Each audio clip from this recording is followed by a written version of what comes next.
Je me disais qu'il y a certaines facettes de moi que j'ai que avec moi-même.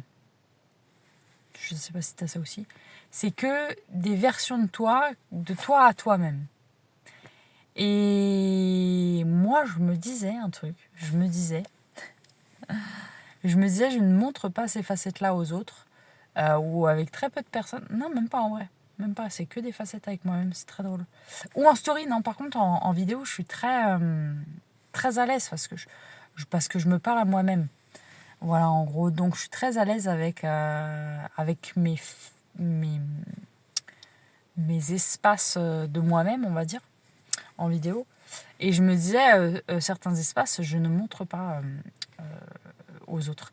Et donc ça, c'est intéressant parce que au début, je pensais que j'avais la peur de me réidentifier à une version de moi que j'ai été, tu vois. Je te prends l'exemple pour que ça te fasse vraiment du concret. C'est la version adolescente qui parlait vraiment... qui parlait mal. Qui parlait mal dans le vocabulaire, dans l'expression, dans dire plein de gros mots. Tu sais, vraiment du wesh wesh, canapé, je t'ai capté. Tu vois, vraiment. Et donc, en fait, cette partie de moi, wesh frérot, si la famille, ça va ou quoi, je l'ai mise dans un coin, loin, tu vois, parce que je me suis dit, ouais, cette facette-là, en vrai, c'est bon, on n'en veut plus, tu vois. Et en vrai, certains aspects de cette facette, du langage que j'utilisais à l'époque, est encore dans ma vie aujourd'hui, tu vois. Mais c'est du langage que j'utilise qu'avec moi-même, quasiment. Et donc, je me disais, est-ce que c'est des tics de langage ? Je pense qu'il y a des tics de langage, effectivement, qui sont là depuis tellement longtemps, qui, en fait, restent encore. Et je me disais, cette facette-là, je ne la montre pas forcément aux gens que je côtoie, même à des connaissances. Enfin, voilà. C'est vraiment une facette qui est que avec moi, en vrai, tu vois. Et donc, je me disais, et c'est drôle, toutes ces facettes qu'on a. C'est drôle, tu vois. C'est comme mon chapeau, tu vois. Hein, on est multiples facettes, on a multiples faces. Et puis l'idée, c'est de ne pas s'identifier à qui on pense qu'on est parfois, tu vois. Et donc, j'avais ce problème un petit peu de me dire, ah mince, je vais m'identifier, en fait, comme si j'étais. Hein, voilà. Mais ça, c'est l'ego. C'est l'ego qui s'identifie et qui pense qu'il est vraiment le petit personnage intérieur, finalement, qui, voilà, qui l'espace d'un instant, existe. Voilà, c'est ça le truc de l'ego. Et donc, vu que l'ego pense qu'il existe, ça me posait problème, en fait, vient me dire, ah mais non, attends, j'ai pas envie qu'on me catégorise comme étant quelqu'un qui parle en wesh, etc., tu vois.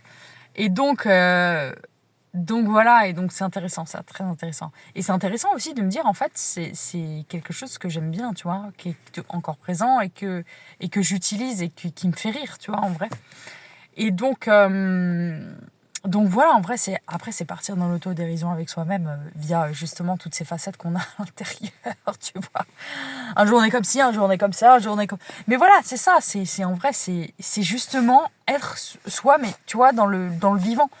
Et dans se dire, ouais, bah en fait, j'accepte qui je suis en vrai, tu vois. Et je vais pas me censurer dans des facettes de moi-même ou voilà. Tu vois ce que je veux dire ? Genre vraiment, viens, on se laisse traverser en fait par le vivant. Bon, après, ça veut pas dire qu'il n'y a pas des choses qui ne sont plus bonnes, parce que parfois aussi dans certaines facettes on s'identifie encore à certains trucs parce que ça nous maintient dans le confort, tu vois, le confort de rester dans des croyances, dans des schémas même qui finalement certains schémas qui peuvent être rassurants en fait justement pour notre ego, tu vois, de se dire tiens, j'ai encore ce truc là dans ma vie, ça me rassure en fait quelque part, et puis c'est ok en vrai. En vrai, vas-y, tout est ok, tu vois. C'est vrai, je suis en train de penser à un ami comme ça, et en vrai, qui adore,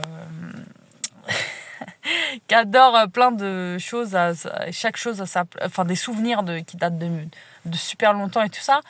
Et en vrai, moi, les souvenirs qui datent de super longtemps, je suis pas vraiment attachée, on va dire, grandement aux objets. Et donc, j'ai ce point de vue de quand je vois des maisons de choses qui datent de 1900, 1800, 1798. Enfin, tu vois, des trucs qui rappellent le passé finalement, mais qui parfois peuvent bloquer. Hein, ça peut être des objets bloquants aussi, dans la réalisation de soi-même, justement, à travers les objets. Et bah, du coup, quand je vois ça, c'est vrai qu'il y a une partie de moi qui a envie de tout tèche, tu vois. J'ai envie de tout prendre et tout jeter. Genre, je connais pas, mais vas-y, je prends tout, je jette, tu vois. Donc voilà, le rapport aux objets, je trouve qu'il est intéressant aussi dans la vie. Et l'attachement aussi qu'on a aux objets, l'attachement aux choses, voilà, et à quel point je peux me détacher des choses. Et voilà, je pense que c'est un vrai chemin que d'apprendre à vivre avec rien, en fait. Vivre tout nu. Non, mais c'est vrai, vivre tout nu. Comme les Amérindiens, quoi. Tu vois, ils sont pas là, ils ont pas... Les Amérindiens, les tribus indigènes, etc. Enfin, voilà, ils vivent avec un slibard, j'allais dire. Même pas. Ils vivent avec avec toutes les ressources à l'intérieur. C'est ça le plus important. Avec tout ce qu'on a à l'intérieur. Et on en a des choses pas vraies. Donc ça, c'est toutes les facettes. Donc accepter toutes ces facettes. Et donc accepter aussi que j'organise un atelier le 4 mars à 19h. Voilà. Et on va explorer ces facettes-là à travers des jeux de rôle, et à travers voilà, un espace vraiment cocooning, chill. Un espace vraiment pour que tout le monde se sente bien. Et surtout, on va aller activer le code suprême star. Ok ? Le code suprême star. Donc si tu as besoin de... t'oses pas encore toutes ces facettes de toi, justement, te montrer, hein, parce que concrètement, moi, c'est un petit peu ce que j'ai envie de transmettre aussi, le fait de se montrer, d'oser prendre sa place. Voilà, si tu sens qu'il y a encore des petites frictions là-dedans, de ne pas être 100% à l'aise avec le fait de te montrer, eh bien, viens dans cet atelier. Tu es le ou la bienvenue. Et voilà, si tu as des questions sur le déroulement, voilà, ça se passe à 19h. Même si ça t'intéresse et que tu n'es pas disponible, n'hésite pas à me dire quels sont tes créneaux disponibles. Tu viens me dire, écoute, moi ça m'arrange plus. Voilà, moi j'ai mis 1 heure là, de lancement. Je ne sais pas. Voilà, il faut faire des choix dans la vie. Donc voilà, écoute, j'ai hâte de te voir en tout cas si tu viens à cet atelier. Et sinon, on se retrouve prochainement.